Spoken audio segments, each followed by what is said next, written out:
हिंद। चलो, last act कौन सा पढ़ा था? Charter act 1813। ये सफर शुरू हुआ था हमारा 1600 से। अब हम कहां तक आ चुके हैं? 1830। ये जो एक्ट्स हैं आपके हर कितने वर्षों में जारी किए जा रहे हैं? अब हर 20 वर्षों में एक योजना की तरह जारी किए जा रहे हैं, जो आने वाले 20 वर्षों की कार्यकारिणी को निर्धारित करते हैं। ठीक है, अब हमें ये देखना है कि पहले हमने क्या छोड़ दिया। तो पहले हम पुरानी कहानी को रिवाइज करें ताकि हम लिंक जोड़ पाए। चलिए, तो अब तक के सफर में हम आगे बढ़ते हैं। सफर अब तक, ठीक है, कहां से शुरू किया था? 1600 से। चलो, 1600 में क्या हुआ? ईस्ट इंडिया कंपनी की स्थापना। ठीक है, ये स्थापना करवा दी। स्थापना करने के बाद 1608 में क्या होगा? ये कंपनी कहां आएगी? भारत। क्योंकि इसको कौन से अधिकार प्राप्त हो चुके हैं? एक अधिकार कहां पर? केप ऑफ गुड होप के सभी पूर्वी राष्ट्रों में। ठीक है, तो भारत में आगमन कब हुआ? 1608। अब इन्होंने अपनी फैक्ट्रीज बनाना शुरू करी। फैक्ट्रीज को बाद में इन्होंने किस में परिवर्तित कर दिया? अपने हेडक्वार्टर्स में परिवर्तित कर दिया। और धीरे धीरे ये एक व्यापारिक कंपनी होते हुए भी अब किसमें अपने मतभेद देने लगी? राजनीतिक विवादों में मतभेद करने लगी। और धीरे धीरे ये क्या करने लगी? युद्ध में क्या खर्च करने लगी, जिस वजह से 1757 में कौन सा युद्ध हुआ? प्लासी का युद्ध। और 1764 में कौन सा युद्ध हुआ? बक्सर का युद्ध, जिसने ये तो निश्चित कर दिया कि अब एक ही यहां पर कंपनी है जिसकी मोनोपोली चलेगी, या जो सबसे ज्यादा पावरफुल है वो कौन सी कंपनी होगी? ईस्ट इंडिया कंपनी होगी। पर इसके बाद युद्ध में अधिक खर्च करने के बाद 1769 यहां पर बंगाल में क्या होता है?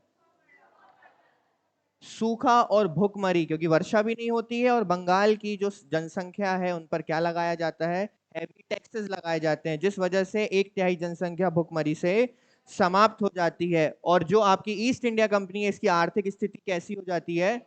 दयनीय और आर्थिक रूप से बहुत ही ज्यादा खराब हो जाती है। तो ये मदद मांगने कहां जाते हैं? ब्रिटिश सरकार के पास जाते हैं। और ब्रिटिश सरकार क्या इनकी मदद करती है? कितना ऋण देती है? 1 मिलियन पाउंड का ऋण देती है। और किस शर्त पर देती है? कि अब रेगुलेशंस कौन करेगा? हम करेंगे। तो आपका 1773 में क्या आता है? Regulating act. अच्छा, रेगुलेटिंग एक्ट के तहत इसने क्या करने की कोशिश की? ब्रिटिश गवर्नमेंट ने कंपनी के अधिकारों में थोड़ा सा हस्तक्षेप करने की कोशिश की। इन्होंने क्या बोला कि अब थोड़ा सा रेगुलेशंस कौन चलाएगा? हम, ईस्ट इंडिया कंपनी पे हम चलाएंगे। और इसी रेगुलेटिंग एक्ट के कारण 1774 में इन्होंने बंगाल में क्या बना दिया? कोलकाता में सुप्रीम कोर्ट, जिसके पहले चीफ जस्टिस कौन बने? Elijah Impey. पर 1773 के एक्ट में कुछ खामियां थी। वो खामियां ये थी कि इस एक्ट में शक्तियों का वर्गीकरण अच्छे से अस्पष्ट रूप से किया गया था कि किसकी पावर क्या है। बंगाल प्रेसिडेंसी की पावर क्या है? मद्रास प्रेसिडेंसी की पावर क्या है? आपके बॉम्बे की क्या है? ये चीजें उसमें बताई नहीं गई थी। और चलो ये तो ठीक है, इसके अलावा जो आपके सुप्रीम कोर्ट है, सुप्रीम कोर्ट की पावर्स भी इसमें बताई नहीं गई थी। तो ये तो प्रॉब्लम हो जाती थी, क्योंकि सभी एक दूसरे को अपने अधीन करना चाहते थे, है ना, जिस वजह से ये एक्ट्स में काफी खामियां निकली। तो इन खामियों को दूर करने के लिए सबसे पहला स्टेप क्या लिया गया? Act of settlement. Act of settlement में किसकी शक्तियों को स्पष्ट किया गया? गवर्नर जनरल की। और गवर्नर जनरल को यदि कोई भी कानून अब पास करना है तो क्या उसे सुप्रीम कोर्ट की परमिशन की आवश्यकता है? बिल्कुल नहीं है। तो इसमें थोड़ी सी विवादों को क्या किया गया? निपटाया गया। पर क्या ये विवाद पूर्ण रूप से समाप्त हो गए? कहीं ना कहीं समस्याएं तो अभी भी थी। अब उन समस्याओं को दूर करने के लिए एक एक्ट फिर प्रस्तुत होने जा रहा है, जिसका नाम क्या होगा? Pitt's India act. अच्छा, इस एक्ट का नाम जो 1784 में आया, इसका नाम पिट्स इंडिया एक्ट क्यों पड़ा? तत्कालीन ब्रिटिश के जो प्रधानमंत्री थे उस समय के, जो थे विलियम पिट, उनके नाम पर इसका नाम क्या पड़ा? Pitt's India act. इसमें सबसे पहले एक समस्या को दूर किया गया। क्या समस्या को दूर किया गया? काउंसिल मेंबर्स की। काउंसिल मेंबर कितने हुआ करते थे? 4। पिट्स इंडिया एक्ट में कितने कर दिए गए? 3 कर दिए गए। इसमें एक काउंसिल मेंबर को हटा दिया गया, है ना। और एक चीज की गई इसमें, आपके जो गवर्नर जनरल है उसको कौन सी पावर दी गई? वीटो पावर दी गई, है ना, जिससे कानून को पास करने में और क्या हो सके, आसानी हो सके। तो ये तो था पिट्स इंडिया एक्ट। अब इसके बाद एक व्यक्ति है लॉर्ड कॉर्नवालिस, जिन्हें ब्रिटिश गवर्नमेंट कहां लाना चाहती थी? भारत में लाना चाहती थी। और क्या बनाना चाहती थी? बंगाल का गवर्नर जनरल बनाना चाहती थी। तो उसके लिए लॉर्ड कॉर्नवालिस ने कुछ शर्तें रख दी। पहली शर्त क्या रखी? कि मैं काउंसिल के निर्णयों को लेकर बाध्यकारी नहीं रहूंगा। और दूसरी चीज क्या रख दी? कि कमांडर इन चीफ का पद कौन रखेगा? वो मैं रखूंगा। इन दोनों शर्तों को मानने के लिए एक नया एक्ट लाना पड़ा। और उस एक्ट को कब लाया गया? 1786 में। केवल किसे भारत लाने के लिए? लॉर्ड कॉर्नवालिस को। तो यहां तक स्थिति अभी बनी हुई है। अब आगे बढ़ते हैं। पहला चार्टर एक्ट आने वाला है आपका कितने वर्षों की रूपरेखा लेकर? 20 वर्षों की रूपरेखा को लेकर एक नया चार्टर एक्ट प्रस्तुत होने वाला है। किस वर्ष आएगा? 1793। चलो बताओ, 1793 में जब चार्टर एक्ट आया तो सबसे पहला मेजर चेंज क्या किया गया? क्या किया गया? एकाधिकार 20 वर्षों के लिए और बढ़ाया गया है। अभी भी आपके जो ब्रिटिश ईस्ट इंडिया कंपनी है उसके पास क्या बना हुआ है? एकाधिकार बना हुआ है सभी पूर्वी देशों में राज्य करने के लिए। और एक वेतन है जो अभी तक देखो, जो गवर्नर जनरल हैं, गवर्नर्स हैं, बड़े बड़े अधिकारी हैं, उन्हें जो वेतन दिया जाता है ना, वो वेतन अब तक दिया जा रहा था ब्रिटिश राजकोष से। अब वो वेतन किससे दिया जाएगा? अब वो वेतन दिया जाएगा भारत के राजकोष से। इसके अलावा और क्या परिवर्तन हुए? बिल्कुल सही। देखो क्या हुआ, 1786 में लॉर्ड कॉर्नवालिस ने एक शर्त रखी थी कि मैं भारत तभी आऊंगा जब मैं काउंसिल के निर्णयों को लेकर बाध्यकारी नहीं रहूंगा, है ना। अब ये जो पावर है, ये 1793 में सभी गवर्नर जनरल, चाहे वो बंगाल के हो, चाहे वो मद्रास के हो, चाहे वो आपके बॉम्बे के हो, सभी को क्या कर दी गई? दे दी गई कि अब आप भी उस डिसीजंस को लेकर बाध्यकारी नहीं रहेंगे। तो ये 20 साल की रूपरेखा बनी। अब 20 साल की रूपरेखा बनी है, इसके बाद अच्छा एक मेजर चीज तो छूटी गई है। ये बताओ, यहां पर अभी बोर्ड ऑफ कंट्रोल कहां बना है? Board of control, Pitt's India act यहां आपको दिख रहा है। 1784 एक बोर्ड ऑफ कंट्रोल बनाया गया था। किस चीज को कंट्रोल करने के लिए? राजनैतिक मामलों को कंट्रोल करने के लिए। और व्यापारिक मामले कौन देखता था? Court of directors. अब कोर्ट ऑफ डायरेक्टर्स जिनकी संख्या कितनी? 24। और बोर्ड ऑफ डायरेक्टर की संख्या 6। ठीक है। अब आते हैं 1813। 20 साल बाद फिर से क्या आता है? चार्टर एक्ट आता है। क्या परिवर्तन करेगा? यहां पर एक समस्या आ गई। देखो इस काल के बीच में नेपोलियन का शासन बढ़ चुका है। नेपोलियन ने ब्रिटेन पर आर्थिक नीति बिगाड़ने का काम अपना शुरू कर दिया, जिसकी वजह से ब्रिटेन के व्यापारियों को अब क्या होने लगा है? नुकसान होने लगा है। अब इस नुकसान की भरपाई के लिए वो राजा से मदद मांगने जाते हैं, और राजा उनके द्वार कहाँ के लिए खोल देते हैं? इंडिया के लिए और पूर्वी देशों के लिए। पर दो अधिकार अभी भी नहीं दिए गए हैं ब्रिटिश की दूसरी कंपनियों को, ब्रिटेन की दूसरी कंपनियों को। पहला अधिकार चाय का अधिकार या चाय का एकाधिकार। अभी भी चाय पर ट्रेड केवल कौन करेगा? ईस्ट इंडिया कंपनी करेगी। और दूसरा अधिकार चीन के साथ व्यापार करने का एकाधिकार, ये भी अभी केवल किसके पास है? तो हमने देखा कि ईस्ट इंडिया कंपनी के अधिकारों को सीमित कर दिया गया है और दूसरी कंपनियों का प्रवेश कहां कर दिया गया है? भारत में। अब जिस वजह से भारत के जो खुद के व्यापारी हैं और उद्योग हैं, अब उनकी स्थिति कैसी होने वाली है? बिगड़ने वाली। अच्छा, इसके अलावा कोई मेजर चेंज किया गया क्या इसमें? दो मेजर चेंजेस किए गए। सबसे पहला मेजर चेंज किया गया है कि अब 1 लाख रुपए किस में खर्च होगा? शिक्षा में खर्च होगा। किसकी शिक्षा में? भारतीयों की शिक्षा में खर्च होगा, है ना। किया क्या खर्च? नहीं कर पाए क्योंकि वो समझ ही नहीं पा रहे थे कहाँ खर्च करना है ना। अच्छा, कल मैं एक इंटरव्यू देख रहा था, न्यूज में देख रहा था। पाकिस्तान के जो स्टूडेंट्स हैं, मदरसे में जो पढ़ते हैं और जो अपने स्कूल में पढ़ते हैं, उनसे ये पूछा जा रहा था कि भारत चंद्रयान 3 के कारण चांद तक पहुंच गया, इस पर आप क्या कहना चाहेंगे? तो उनका कथन कुछ ऐसा था जिनको सुनकर मैं बहुत रोया कल, है ना। मन ही मन बहुत रोया। दया आई मुझे, एक दयनीय स्थिति उनकी दिखी मुझे। उनका कहना था कि चांद को जो अल्लाह ने केवल रोशनी देने के लिए बनाया है, ठंडक देने के लिए, उस पर मनुष्य को जाना नहीं चाहिए। पृथ्वी को मनुष्य के रहने के लिए बनाया है, तो मनुष्य को केवल पृथ्वी तक ही सीमित रहना चाहिए, है ना। तो आप ये सोचो, और उन्होंने क्या बोला, पृथ्वी नहीं घूमती है, पृथ्वी अपनी जगह के रखी हुई है, सूर्य घूम रहा है उसके चारों ओर। अब आप सोचिए कितनी दयनीय स्थिति है पाकिस्तान की। और इसके बाद भी पाकिस्तान का पूरा ध्यान कहाँ केंद्रित है, अभी भी आतंकवाद को वो बढ़ावा दिए जा रहा है ना।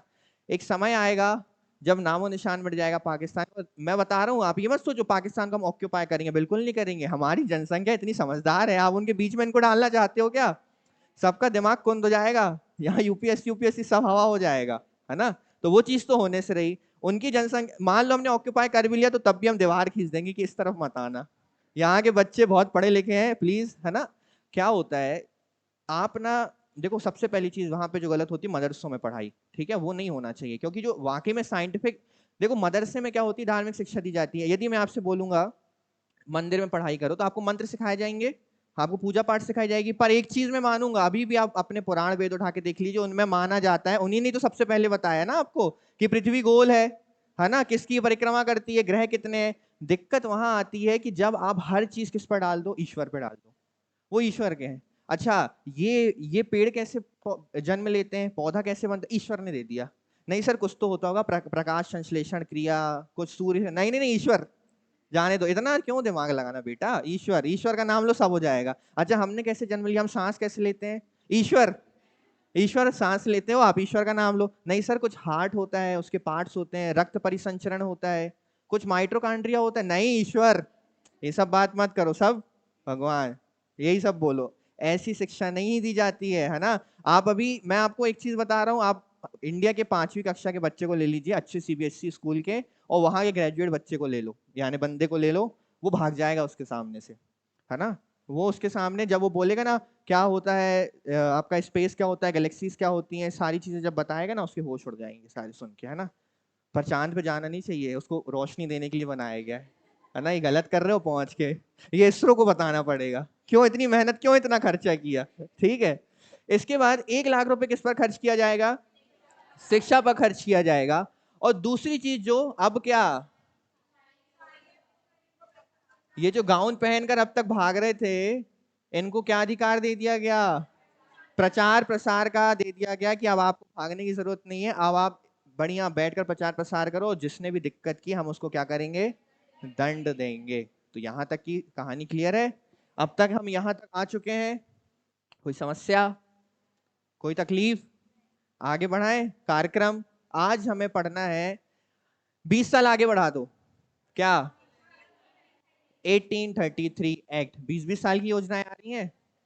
चलो 1833 एक्ट, चार्टर एक्ट ऑफ 1833। अब इसका एक अन्य नाम और है, क्या, सेंट हेलेना एक्ट। अब सवाल ये होता है कि ये सेंट हेलेना एक्ट क्यों बोला जाता है इसे, है ना, पता है किसी को? तो मैं बताने के लिए हूं ना, चिंता क्यों करते हो। सेंट हेलेना एक्ट इसलिए कहा जाता है, देखो सबसे पहले ये समझो कि सेंट हेलेना नाम क्या है। सेंट हेलेना एक आइलैंड का नाम है, ठीक है, जिसको ढूंढा था पुर्तगालियों ने, ठीक है। पहले एक चीज बताओ, आज सुएज कनाल है हमारे पास, तो एक बीच का रास्ता भी है हमारे पास, कहाँ जाने के लिए, यूरोप जाने के लिए। पर जब सुएज कनाल नहीं बनाई गई थी, ठीक है, तो आपको पूरा घूमकर आना पड़ता था केप ऑफ गुड होप से, ठीक है। अब एक बात बताइए, वहां से व्यक्ति यूरोप से निकला है और यहाँ उसको पूर्वी देशों में आना है अपना ट्रेड करने के लिए, थकेगा नहीं क्या व्यक्ति? कहीं आराम करने का उसका मन करेगा? कहीं मन करेगा कि खाना पीना बनाए, बॉन फायर जलाएं, थोड़ा रेस्ट करें, थक गए, इतना दूर से आ रहे हैं, इतने दिनों की महीनों की हम रास्ते में सफर में निकले हुए हैं, तो थोड़ा रेस्ट करने का मन करेगा। तो उस रेस्ट करने के लिए किस आइलैंड को चुना गया, सेंट हेलेना आइलैंड को चुना गया। अब देखो, इस आइलैंड की खोज तो पुर्तगालियों ने की थी, पर इस पर आधिपत्य किसने जमा लिया, ब्रिटिशर्स ने। हर जगह बिल्कुल, वो खाली पड़ा है दौड़ लगा दिया, ये खाली पड़ा है दौड़ लगा दिया। और आधिपत्य जमाना क्या होता है, आप जाओ वहां पे अपनी बेस बना दो। ये वहां जाके सबसे पहले क्या करते थे पता है, फोन लगा के बोल देते हैं ईंट गिट्टी सीमेंट जल्दी से ले आओ। क्या खड़ा करना है हमको, हमें अपना फोर्ट खड़ा करना है। इन्होंने अपना वहां क्या बना दिया, फोर्ट बना दिया, ठीक है। अब वहां पर किसका अधिकार हो गया सेंट हेलेना पे, ब्रिटिश गवर्नमेंट का। अब ब्रिटिश गवर्नमेंट का अधिकार हो गया, तो ब्रिटिश गवर्नमेंट ने जब ईस्ट इंडिया कंपनी ट्रेड करती थी, यूरोप से सामान को एशिया लेकर आती थी, तो बीच में आराम करने के लिए सेंट हेलेना किसको दे दिया? ईस्ट इंडिया कंपनी को। ब्रिटिश गवर्नमेंट ने किसको दे दिया सेंट हेलेना? कि आप इसका उपयोग कर सकते हो, आप यहां आराम करो और ट्रेड करो, ठीक है। पर 1833 में ब्रिटिश गवर्नमेंट यही एक्ट के तहत, इसी एक्ट के तहत एक आदेश पारित करती है कि अब सेंट हेलेना एक्ट को ब्रिटिश ईस्ट इंडिया कंपनी से क्या किया जाता है? छीना जाता है। तो सवाल पूछा जाता है कि सेंट हेलेना एक्ट के तहत क्या छीना गया था? तो पहली चीज आपका आइलैंड छीना गया था। किससे छीना गया था? ईस्ट इंडिया कंपनी से छीना गया था। इसीलिए 1833 को क्या बोला जाता है? क्योंकि इसने दो काम किए, एक अभी भारत में जो करने वाला है वो आपको देखने मिलेगा, और दूसरा काम क्या किया कि ईस्ट इंडिया कंपनी से क्या ले लिया? सेंट हेलेना आइलैंड ले लिया। अच्छा, ये सेंट हेलेना आइलैंड है कहां? ये अफ्रीकन कॉन्टिनेंट और लैटिन अमेरिका यानी साउथ अमेरिका कॉन्टिनेंट के बीच में है। मैं आपको इसकी स्थिति दिखा देता हूं। ये दिख रहा है, ये आपका साउथ अमेरिका, ये आपका अफ्रीका, और ये है आपका सेंट हेलेना। अब ये आपका यूरोप है, यहां से आते थे सफर करते हुए, यहां पर रेस्ट करते थे, यहां पर आराम करते थे, बढ़िया सोते थे, खाते थे, पीते थे, नाचते थे, और जब फ्रेश हो जाते थे तो कहां जाते थे? फिर निकल पड़ते थे, है ना। ये उनका होटल के समान एक बेस था। क्लियर है यहां तक? तो सबसे पहले ये क्लियर है कि सेंट हेलेना क्यों कहा जाता है। पढ़ के एक बार देख लेते हैं। सेंट हेलेना एक बहुत छोटा सा द्वीप है जो अमेरिका और साउथ अफ्रीका के बीच स्थित है। पहले यूरोप और एशिया के मध्य व्यापार समुद्री क्षेत्र के द्वारा होता था, जो बड़े पैमाने पर किया जाता था, तथा एशिया से यूरोप जाने वाले जहाज पहले सेंट हेलेना द्वीप पर रुककर आराम करते थे। इस द्वीप की खोज तो पुर्तगालियों ने की थी, परंतु 1659 में ब्रिटिश ईस्ट इंडिया कंपनी ने अपने कब्जे में लेकर इस पर क्या? किले बनाना शुरू कर दिया। क्या बनाना?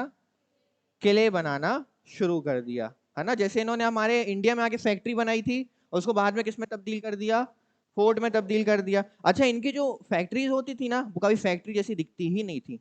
आप सर्च करेंगे फोर्ट सेंट जॉर्ज, आप सर्च करेंगे अपना बॉम्बे कैसल, आप देखोगे ये कहाँ से फैक्ट्री जैसा लग रहा है भाई, ये तो फोर्ट ही बनाया गया था। 1673 में राजा चार्ल्स ने इसे ईस्ट इंडिया कंपनी के उपयोग करने के लिए दे दिया। इस द्वीप में नेपोलियन, हाँ एक चीज है, नेपोलियन का नाम सुना है? ब्रिटेन ने नेपोलियन को पकड़कर इसी द्वीप में रखा था, और अंतिम रूप से उसकी मृत्यु भी कहां पर हुई? इसी द्वीप में, सेंट हेलेना द्वीप में ही हुई है। 1833 में चार्टर एक्ट के तहत ब्रिटिश ईस्ट इंडिया कंपनी से सेंट हेलेना द्वीप को वापस ले लिया गया, इसलिए इस एक्ट का नाम क्या पड़ा? सेंट हेलेना एक्ट पड़ा। तो सबसे पहले ये क्लियर है कि हम 1833 को सेंट हेलेना एक्ट क्यों कहते हैं। अच्छे से क्लियर है। कार्यक्रम आगे बढ़ाते हैं, आगे बढ़ते हैं। अब हम जब भी कोई एक्ट पढ़ते आ रहे हैं तो हम ये देख रहे हैं कि उस एक्ट ने किन किन क्षेत्रों में परिवर्तन किया। हमने हर एक्ट में देखा ना, किसने प्रोविंशियल क्षेत्र में परिवर्तित किया, किसने आपके सेंट्रल प्रोविंस में परिवर्तित किया, किसने आपके एकाधिकारों में परिवर्तन किया, यही पढ़ते आ रहे हैं हमारे एक्ट में। बस आगे भी हमें यही देखना है कि 1833 ने क्या मेजर चेंजेस किए हैं, और 1833 ने बहुत ज्यादा बड़े मेजर चेंजेस किए हैं, वो देखते हैं। सबसे पहला पॉइंट, व्यापारिक एकाधिकार। व्यापारिक एकाधिकार मतलब केवल इस कंपनी को ही यहां अधिकार करने का क्या प्राप्त होगा। अब एक बात आप मुझे बताओ, अभी जब हमने देखा 1813 में कंपनी के पास केवल दो अधिकार बच गए, एक चाय और एक चीन के साथ। अब उसे भी पूर्ण रूप से क्या कर दिया जाता है? समाप्त, खत्म बेटा, हो गया बहुत व्यापार, अब नहीं चलेगा तुम्हारा सिस्टम, है ना। अब तुम्हें किसी भी प्रकार की मोनोपोली हम अलग से नहीं देंगे। तो अब आप देखो 1833 में ईस्ट इंडिया कंपनी की सभी मोनोपोलीज को क्या कर दिया गया? समाप्त। सभी मोनोपोली क्या हो गई हैं? अब ना उसके पास चाय का एक अधिकार है, अब ना उसके पास चीन पर व्यापार करने का एक अधिकार है, और किसी भी प्रकार की एक अधिकार अब उसके पास नहीं है। अब वो सारे रास्ते सभी कंपनियों के लिए ओपन कर दिए गए हैं। पर अब ईस्ट इंडिया कंपनी को बोल दिया गया कि अब से आप व्यापारिक गतिविधियों में पार्टिसिपेशन नहीं करोगे, अब आप केवल एक काम करो, क्या? पॉलिटिकल। अब आप केवल किस में ध्यान दोगे? राजनीतिक कार्यों में ध्यान दोगे। ठीक है, अब इससे एक बहुत बड़ा चेंज होता है। सबसे पहले समझ में आ गया, अब कंपनी के अधिकार हो चुके हैं पूरे समाप्त। अब समझना कंपनी के नियंत्रण में क्या अंतर आता है। हमने दो चीजें देखी थी, एक कोर्ट ऑफ डायरेक्टर, ध्यान से समझना, एक देखा था हमने कोर्ट ऑफ डायरेक्टर, और दूसरा हमने देखा था बोर्ड ऑफ कंट्रोल। देखा था बोर्ड ऑफ कंट्रोल क्या करता था? राजनीतिक मामले देखता था, और कोर्ट ऑफ डायरेक्टर क्या देखता था? व्यापारिक मामले देखता था। पर एक बात बताओ, अब तो व्यापार बचा ही नहीं, है ना, तो कोर्ट ऑफ डायरेक्टर करेगा क्या? हमने देखा था, ये रहा आपका व्यापार और ये रहे आपके राजनीतिक मामले। व्यापार कौन देख रहा है? Court of director. ये board of control, board of control. अब क्या होता है, ये तो पूर्ण रूप से क्या कर दिए गए हैं? समाप्त कर दिए गए हैं। तो आप बताओ क्या किया जाएगा? कोर्ट ऑफ डायरेक्टर्स को पूरा समाप्त कर दिया जाएगा या रोका जाएगा? रोका जाएगा। इनको अब ये बोला जाएगा कि सुनो, आपको वापस जाने की जरूरत नहीं, आप एक काम करो, अब आप इन मामलों में किसकी मदद करो? बोर्ड ऑफ कंट्रोल की मदद करो। तो अब से आप भी क्या देखोगे भारत में? राजनीतिक मामले। आप समझ रहे हैं कि अब धीरे धीरे ब्रिटिश गवर्नमेंट का वर्चस्व भारत में क्या होता जा रहा है? बढ़ता जा रहा है। देखो, पहले 2-4 लोग देखते थे, फिर 6 लोग देखते थे, अब धीरे धीरे 24 भी उसमें जुड़ गए, है ना। अब धीरे धीरे क्या होगा, ये पावरफुल होते जाएंगे और अपना नियंत्रण क्या करते जाएंगे, यहाँ पर स्थापित करते जाएंगे। तो क्या चेंज हुए कंपनी के नियंत्रण में? ठीक है, व्यापारिक मामले पूर्ण रूप से समाप्त। और व्यापारिक मामले कौन देखता था? Court of directors. अब ये कौन से मामले देखेंगे? राजनीतिक मामले देखेंगे। यहां तक की कहानी क्लियर है? आगे बढ़े। दो मेजर चेंजेस पता चले हमें। कंपनी के एक अधिकार को पूर्ण रूप से क्या कर दिया है? समाप्त कर दिया। क्या चाय के अधिकार बचे हैं? क्या चीन के साथ एक अधिकार बचा है? नहीं बचा है। कंपनी के नियंत्रण में चेंज हो गया, व्यापारिक गतिविधियां पूर्णतः समाप्त कर दी गई हैं। प्रशासन में क्या परिवर्तन हुआ है? अभी तक क्या चल रहा था, बढ़िया सा एक गवर्नर जनरल बंगाल में बैठ रहे थे, और आपके गवर्नर्स कहाँ बैठ रहे थे? बॉम्बे और मद्रास में। अब इस चार्टर्ड एक्ट के बाद, ये मोस्ट इंपॉर्टेंट फैक्ट है, आपको याद रखना है, अब इस चार्टर्ड एक्ट के बाद बंगाल के गवर्नर जनरल को क्या कहा जाने लगा? भारत का गवर्नर जनरल। यानी अब मद्रास प्रेसिडेंसी और बॉम्बे प्रेसिडेंसी की पावर्स खत्म, एकदम क्या? समाप्त। क्यों? क्योंकि अब एक केंद्र का शासन होगा, और उस केंद्र में कौन बैठेगा? आपका गवर्नर जनरल, जिसे अब बंगाल का बोलेंगे या भारत का? तो इसमें हमें एक बहुत बड़ा मेजर चेंज देखने मिलता है, या डेवलपमेंट देखने मिलता है, कि ये पता चलता है कि भारत में अब एक केंद्रीयकरण की क्या हो चुकी है? शुरुआत हो चुकी है। ये एक मेजर चेंजेस है। देखो, ये सब चीजें अभी आपका संविधान लिखेंगे और संविधान लिखने में मदद करेंगे। आपको पता चलेगा कि यार, हम संविधान जब पढ़ते हैं, ये वाला फैक्ट तो हमने एक्स में भी देखा था, अरे ये वाला एक्ट तो हमने 1935 में भी देखा था। आधे से ज्यादा फैक्ट्स कहाँ से लिए गए हैं? आपके इन एक्ट से ही लिए गए। उसके पीछे रीजन है, क्योंकि भारत चाहता था कि जो अच्छी चीजें हम उनको अपने पास रखेंगे, जो अच्छी चीजें नहीं हम उनको बाहर कर देंगे। ठीक है, तो अब से बंगाल का गवर्नर जनरल क्या कहा जाएगा? भारत का गवर्नर जनरल। और भारत का गवर्नर जनरल पहला कौन बना? Lord William Bentinck. ठीक है, टिक कर दिया। आज से कौन हो गया भारत का गवर्नर जनरल? है ना, बोला था ना, स्वागत तो नहीं करोगे हमारा? वही वही विलियम बेंटिक क्या बन चुके हैं अब? भारत के गवर्नर जनरल। अच्छा, एक चीज, क्या जरूरत थी? क्यों किया गया ऐसा? सवाल ये आता है कि क्यों किया गया ऐसा, जरूरत क्या थी आखिर? जमा तो है, बाकी प्रेसिडेंसीज में तो दो गवर्नर बैठे हैं, बंगाल में ये संभाल रहे हैं, तो एक केंद्रीय गवर्नमेंट की जरूरत क्यों थी? सेंट्रलाइज गवर्नमेंट की जरूरत क्यों थी? क्यों? इसीलिए थी, आप समझना थोड़ा सा, है ना, हमें केवल फैक्ट्स नहीं पढ़ना है, उसके पीछे के कारणों को भी जानना है ना। अभी देखो, बंगाल प्रेसिडेंसी में गवर्नर बैठा है, गवर्नर जनरल, एक बैठा है बॉम्बे प्रेसिडेंसी में, और एक बैठे हैं मद्रास में। अब मद्रास के पास भी अपनी काउंसिल है 3 लोगों की, बॉम्बे के पास भी अपनी 3 लोगों की काउंसिल है, और बंगाल के गवर्नर जनरल के पास भी अपनी 3 लोगों की काउंसिल है ना। अब ये तीनों अपने अपने क्षेत्र में क्या कर रहे हैं? कानून बनाते हैं। अब तीनों कानून बना रहे हैं तो अपने हिसाब से, क्षेत्र के हिसाब से बना रहे हैं। अब वही चीज में प्रॉब्लम आती कि मान लीजिए कि यदि बंगाल में किसी चीज को लेकर 10% कर लगता है, ठीक है, कितना परसेंट? 10। तो पता चला बॉम्बे में उसको लेकर से 5% लग रहा है ना, और पता चला बॉम्बे में तो उसको लेकर 15% लग रहा है। तो इसमें क्या हुआ, कानूनों की बहुत ज्यादा क्या है, अस्पष्टता है। यानी देखो, गवर्नमेंट तो एक ही है ना, गवर्नमेंट तो ब्रिटिश गवर्नमेंट ही है, पर अलग अलग शासन में अलग अलग कर लगाए जा रहे हैं, जिससे क्या हो रहा है, थोड़ा सा जो व्यवस्था बनाने में या अपना राजस्व स्थापित करने में क्या हो रही है, समस्या हो रही है। तो ब्रिटिश गवर्नमेंट ने बोला कि यार एक काम करो, एक केंद्रीय सरकार बनाओ। और उस व्यक्ति को बोलो कि वो क्षेत्र के हिसाब से खुद बनाएगा, बट सबके डिसीजन कौन लेगा? वो एक ही व्यक्ति लेगा, बाकी सब उसके अंडर में। और ये सब हटाओ यार, बाकी प्रेसिडेंसीज के जो गवर्नर्स है ना, इनकी शक्तियां खत्म करो, केवल एक बैठाओ और उसको बोलो भारत का गवर्नर जनरल। एक तरीके से उन्होंने इंडिया का एक प्रेसिडेंट बना के रख दिया कि आप इंडिया का प्रेसिडेंट कौन है? लॉर्ड विलियम बेंटिक आप हैं, जाओ सारे काम करो, जो समस्या है वो हमें बताओ। ये चीज किसने बोला? चार्टर एक्ट 1833 ने। तो ये एक बहुत बड़ा मेजर डेवलपमेंट हुआ। एक केंद्रीयकरण की शुरुआत की गई किसमें?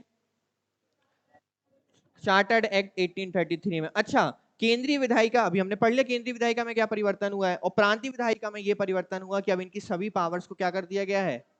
समाप्त कर दिया गया है। चलो थोड़ा सा रीड करते हुए आगे बढ़ते हैं। सबसे पहले हम देखते हैं व्यापारिक एकाधिकार। इस एक्ट के द्वारा कंपनी के चाय तथा चीन संबंधी व्यापारिक एकाधिकार को संपूर्ण रूप से समाप्त कर दिया गया। समझो, 1600 में क्या दिया गया?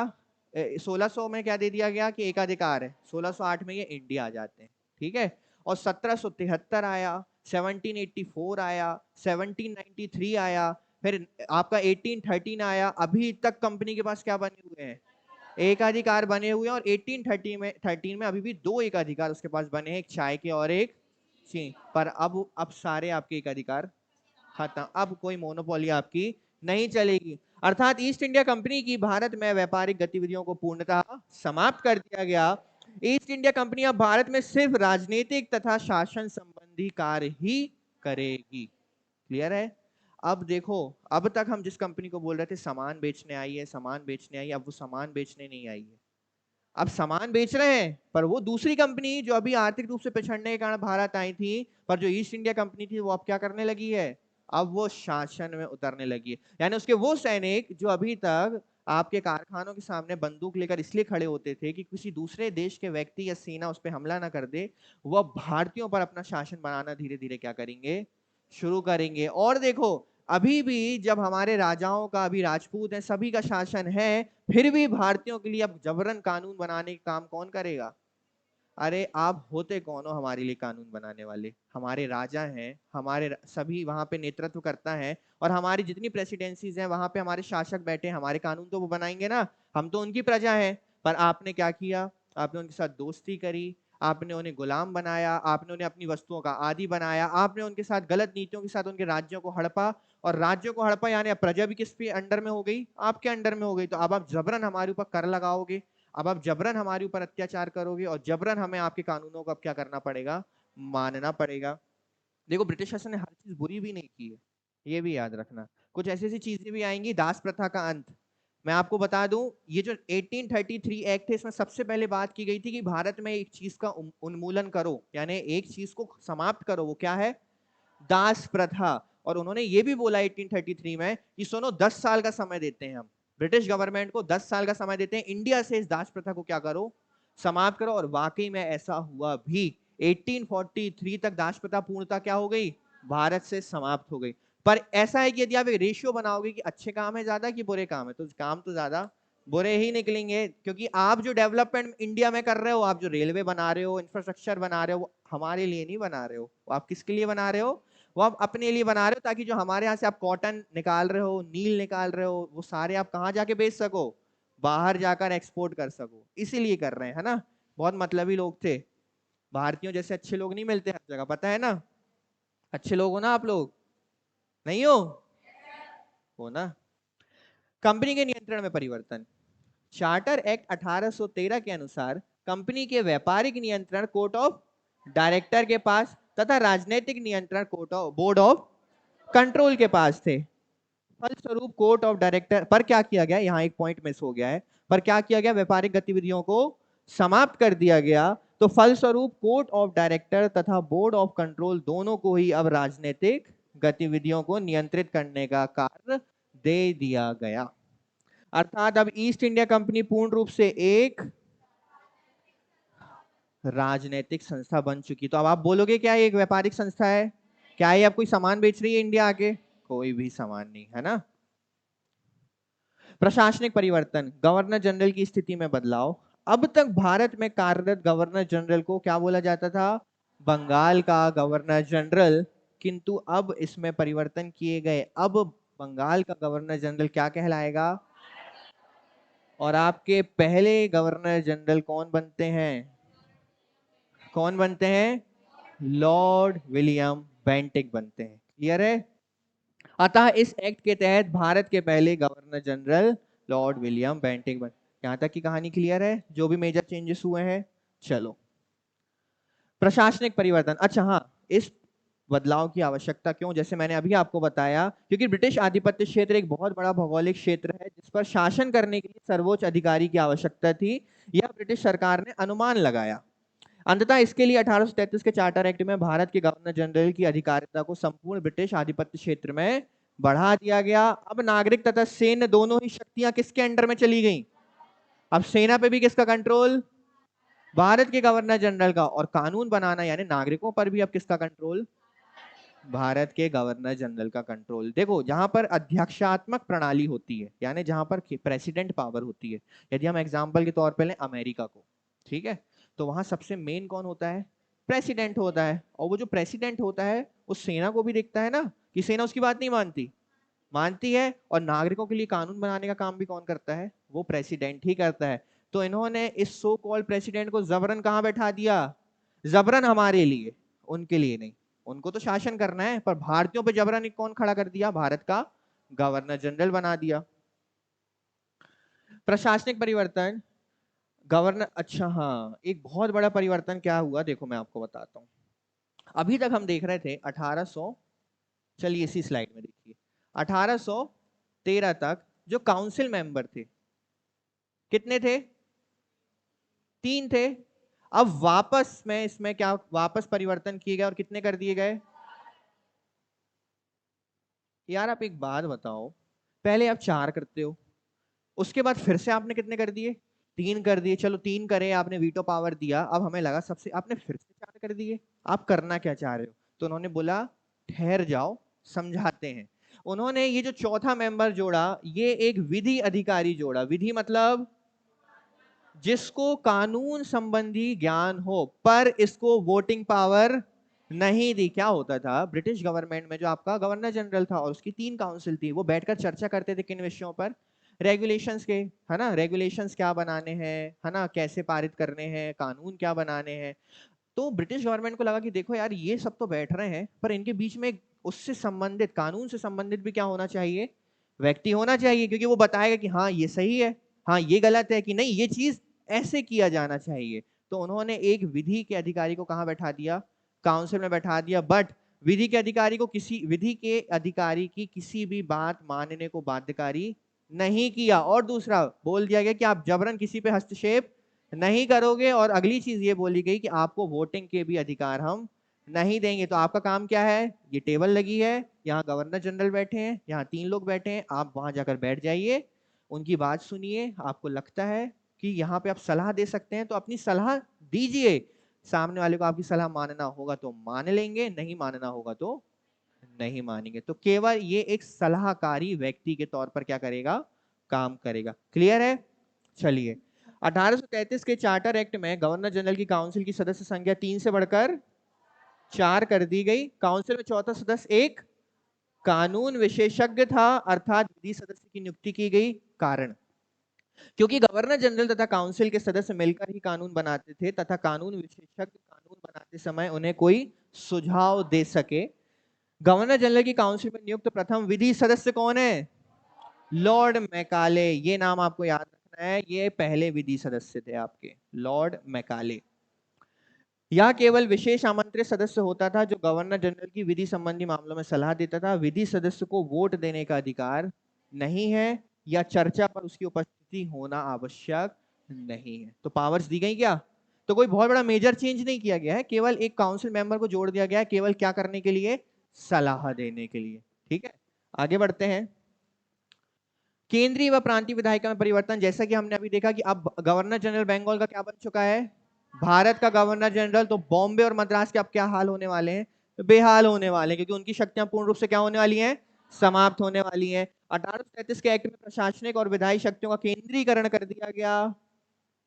भारत के गवर्नर जनरल में समस्त शक्तियां केंद्रित और अधीन कर दी गई। इस एक्ट के तहत बॉम्बे तथा मद्रास के कानून बनाने की शक्ति को समाप्त कर दिया गया तथा बॉम्बे तथा मद्रास प्रांत अब स्वतंत्र रूप से कार्य करने के अधिकारी नहीं रहे। अब संपूर्ण ब्रिटिश आधिपत्य वाले क्षेत्र में कानून को बनाने व लागू करने की शक्ति भारत के गवर्नर जनरल को चली गई। ऐसा इसलिए किया गया ताकि संपूर्ण ब्रिटिश आधिपत्य क्षेत्र में एक ही कानून स्टैब्लिश हो सके। हमने बोला ना अभी कि देखो हर किसी गवर्नर की अलग काउंसिल थी और हर कोई अपने क्षेत्र में क्या कर रहा था, अलग अलग कानून बना रहा था। तो अब इस समस्या का निवारण करना बहुत जरूरी था, तो उन्होंने क्या किया, इन पावर्स को समाप्त ही करके एक व्यक्ति को दे दी। किसको? भारत के गवर्नर जनरल को। अब गवर्नर जनरल और उसकी काउंसिल जो भी बिल पास करेगी वह संसद के पास। यहाँ पे एक बहुत बड़ा मेजर चेंज हुआ। देखो अब तक क्या होता था, गवर्नर जनरल बंगाल के जो भी बिल पास करते थे वो भारत में क्या हो जाता था, पास हो जाता था। ब्रिटिश गवर्नमेंट को लगा कि देखो इससे एक प्रॉब्लम हो रही है। मान लेते हैं कि जो गवर्नर जनरल बंगाल का बना है, भारत के प्रति उसकी जो मनोस्थिति वो अच्छी नहीं है, या भारत के किसी व्यक्ति विशेष, वर्ग विशेष, धर्म विशेष के व्यक्ति के लिए उसकी जो मनोस्थिति है या विचार अच्छे नहीं है। अब उसका दिमाग खराब है ना, किसानों के ऊपर, तो बोल देगा आया अब 10 नहीं तुम 20% टैक्स दोगे। तो बोलेंगे सर सूखा पड़ा है तो अब 25 दोगे। समझ में आ रहा है? और वो कानून पास कर देता था। तो कहीं ना कहीं इससे देखो एक क्रोध तो बढ़ रहा था भारतीयों में ब्रिटिशर्स को लेकर, और दूसरा उनके राजस्व पर भी इसका क्या पड़ रहा था, प्रभाव पड़ रहा था। तो ब्रिटिश गवर्नमेंट ने बोला कि सुनो यार, आप लोग का ना बहुत हो गया, अब एक काम करते हैं, आप काउंसिल के साथ मिलकर बिल बनाओ और उस बिल को कहां भेजो, ब्रिटिश गवर्नमेंट की संसद में भेजो, उस पर हम विचार करेंगे और आखिरी उस पर थप्पा कौन लगाएगा, ब्रिटिश गवर्नमेंट लगाएगी, और तब जाके वो भारत में क्या होगा, पास किया जाएगा। आप समझो क्या चल रहा है। एक देश जो आपसे काफी दूर है, आप उस देश पर कंप्लीटली अपनी एक गवर्नमेंट क्या कर रहे हो, स्टेप। यही तो होता है ना आज। आज बिल लाया जाता है संसद में, उसको पेश किया जाता है, उस पर वोटिंग होती है, फिर राष्ट्रपति के सिग्नेचर होते हैं, फिर उसको पास किया जाता है। ये सेम प्रोसेस लगभग मिलती जुलती यहां हो रही है। यानी ये इनडायरेक्टली बोल चुके हैं कि भारत पे अब किसका शासन है, हमारा शासन है। भारत, अब हम भारत को पूरा ऑक्यूपाई करने वाले, और होगा भी भारत, देखते जाओ आप। राजस्व में क्या परिवर्तन किए गए, आपको पता है, व्यापारिक गतिविधियां पूर्ण रूप से क्या कर दी गई, समाप्त कर दी गई हैं। तो अब राजस्व का एकमात्र स्रोत क्या बचा है, जो आपके आधिपत्य वाले क्षेत्र हैं वहां से जो राजस्व आता है कर के रूप में और दूसरे रूप में, वो अब क्या होगा आपका, वही आपकी इनकम होगी। ठीक है। चार्टर्ड एक्ट 1813 में व्यापार द्वारा प्राप्त राजस्व व राजनीतिक क्षेत्र द्वारा प्राप्त राजस्व को अलग अलग कर दिया, परंतु 1833 के चार्टर एक्ट के तहत व्यापार को पूर्णतः समाप्त कर दिया गया। अतः राजस्व का अब एक ही स्रोत रह गया था, वह है राजनीतिक क्षेत्र। क्योंकि व्यापारिक क्षेत्र से तो अब राजस्व होगा नहीं, क्योंकि ईस्ट इंडिया कंपनी अब क्या बन चुकी है, पूर्णतः एक राजनीतिक संस्था बन चुकी है। कौन सा वर्ष चल रहा है ये, 1833। अभी तो बहुत दूर है 90s आना, अभी तक तो बहुत बड़े बड़े मेजर चेंजेस होने वाले हैं। ठीक है। तो ये चीजें की गई किस एक्ट में, 1833 में। हमने 1833 में सबसे ज्यादा बड़े मेजर चेंजेस क्या देखे, चलो बताओ। सबसे पहला मेजर चेंज, एक अधिकार, कंपनी के एक अधिकार को क्या कर दिया, समाप्त कर दिया। दूसरा सबसे बड़ा मेजर चेंज हमने क्या देखा,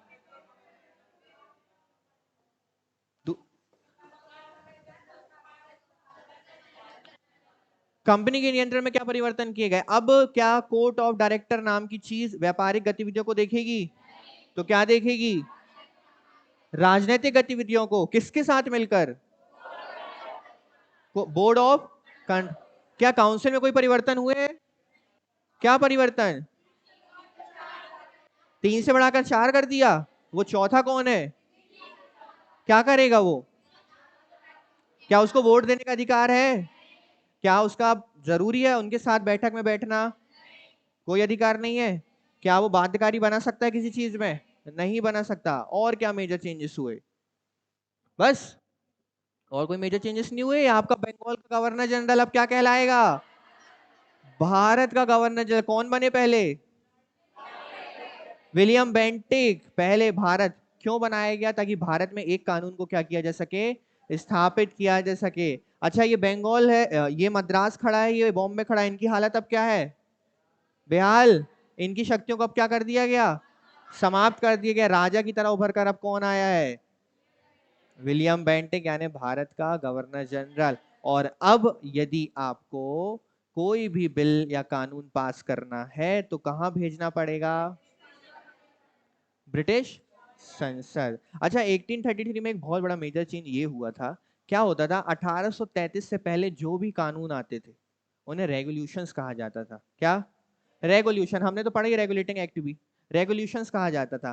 पर जैसे ही ये बिल्स कहाँ जाने लगे, संसद जाने लगे, ब्रिटिश संसद, इन्हें एक्ट कहा जाने लगा। मैं कानूनों की बात कर रहा हूँ, इन एक्ट की नहीं। ये एक्ट तो ऑलरेडी कहां से बनकर आ रहे हैं, ये तो ब्रिटेन से ही बनकर आ। इंडिया में बैठकर थोड़ी कोई लिख रहा है कि यार ये समस्या है, एक काम करो, पॉइंट नंबर 3 3 की जगह बढ़ाकर 4 करो। ये 3 गधे काउंसिल मेंबर, इन्हें कुछ नहीं पता है, एक विधि अधिकारी चाहिए हमें। ऐसा होता था क्या? ये वहां जाते थे, वहां पर जाके बताते थे समस्या, फिर चर्चाएं होती थी और चर्चा के आधार पर आपके चार्टर एक्ट मुंह पे फेंक के मारे जाते थे कि आज से आपको इस चीज को क्या करना है। ठीक है, तो ये थे मेजर चेंजेस किसके, 1833 के। बताइए क्या समस्या है, अगर कुछ समझ में ना आया हो तो। यदि इन चारों में 6 में कोई पॉइंट में समझ में ना आया हो तो बताइए।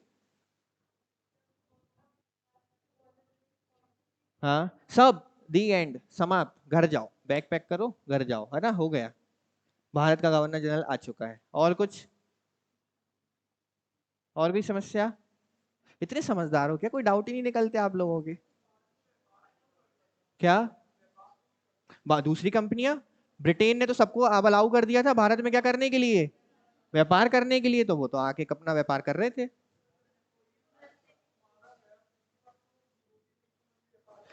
वो तो फैल गया, पर जो खुला है उसको छोड़ देंगे क्या? भारत भी तो एक बहुत बड़ा व्यापार का क्षेत्र रहा है ना। थोड़े भारत के लोग क्या मासूम थे, है ना, उन्हें ये नहीं दिखता था। वो कैसे थे पता है, मान लो यहाँ पर एक ब्रिटिशर्स ने अपनी दुकान लगाई है, मटके बेच रहा है, मटका ले लो, इंग्लिश में बोल रहा है ना, और यहाँ पर आपका इंडियन बैठा है, मटका ले लो। ठीक है, अब वो बढ़िया, अच्छा ज्यादा सुंदर मटका किसका है? अब मैं दिल बड़ा बता रहा हूँ भारतीयों का, आप लोगों का, ठीक है, ब्रिटिशर्स का नहीं, हमारा सुंदर है। ब्रिटिशर्स का मटका सुंदर नहीं है, हमने अपने हाथ की कारीगरी करी है ना। अब ब्रिटिशर्स बोल रहा है कि आई एम वेरी हंग्री, है ना, कल रात से कुछ खाया नहीं है, बीवी भी मेरी भूखी है, बच्चे भी भूखे हैं। अब हमारे भारतीयों का बड़ा दिल, बेचारे, आप एक काम करो, आपके मटके तो एकदम रद्दी हैं, आप वो तो रखो, मेरे भी 2-3 अच्छे मटके आप रख लो। और जो ग्राहक आ रहा है उसको भी बोल रहा है कि आप, ऐसा हुआ नहीं है एक्चुअल में, मैं भारतीयों का बड़ा दिल है वो बता रहा हूँ। आप जो आपके पास ग्राहक आ रहे हैं उन्हें भी क्या बोल रहा है कि आप मटका इनसे ले लो, ये बेचारे कल से खाना नहीं खाए। और वो बेवकूफ बना रहा है, वो बढ़िया खा पी के बैठा है। इस तरीके से भारतीयों के साथ क्या किया जाता है, क्योंकि हमारा दिल क्या है, हम दूसरों को पहले, अतिथि देवो भव ना, अब अतिथि से निपटाने में लगे तो हम उसमें क्या कर सकते हैं, है ना। अब ये अतिथि ही हमारे ऊपर धीरे से शासन करेंगे। पहले तो राजाओं ने खूब माला पहनाई, माला पहनाते तो देखते थे अरे वो हमारे वो उत्पाद आए हैं कि नहीं जो हमने बुलवाए थे, ऐसे झांकते थे पीछे, है ना। उन्हें क्या मतलब, ऐसे धीरे धीरे चेंजेस होते गए हैं। अब धीरे धीरे हमारे क्रांतिकारी जन्म लेंगे। अभी हम 1857 में भी आएंगे जब रानी का शासन शुरू होगा। रानी को पता चल जाएगा कि अरे कोई है 1857 में जिसने हिला के रख दिया। अब निपट जाएंगे अगर हमने कुछ नहीं किया तो, है ना। अब चीजें चेंज होंगी। और कोई समस्या? क्लियर है? बाकी नेक्स्ट लेक्चर में। चलो, जय हिंद।